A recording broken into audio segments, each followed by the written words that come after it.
kanë përmbajtje më të lartë të acidit fosforik dhe përmbajtje më të lartë të sheqerit. Okej.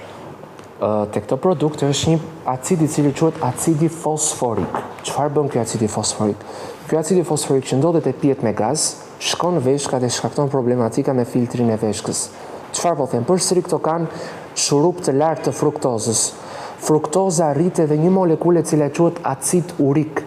Acidi urik është molekula kryesore e cila kalcifikon enët e gjakut, pra pihet me gaz, përmbajnë acid fosforik dhe acidi fosforik dëmton veshkën, pihet me gaz, bëjnë të mundur që në enët e gjakut krijohet një molekule e cila quhet acidi fosforik, acidi urik. Dhe madje shumë njerëz mund ta kenë dëgjuar që acidi urik çfarë bën? Acidi urik konvertohet në edhe disa molekula të tjera të cilat quhen hidroksiuzurat dhe kalcifikojnë enët e gjakut. Po kalcifikohen enët e gjakut, lind tensioni I lartë. Pra nga pijet me gaz, nga pijet cilat janë me sheqer, nga pijet cilat thuhet edhe që nuk kanë zero sheqer, lind edhe tensioni. Sepse ena e gjakut nuk oksigenohet siç duhet.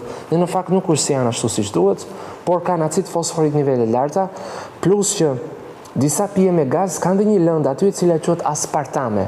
Dhe aspartamja është një molekule e cila është si ingredient, si përbërës kimikat që është problematik për mëlçin.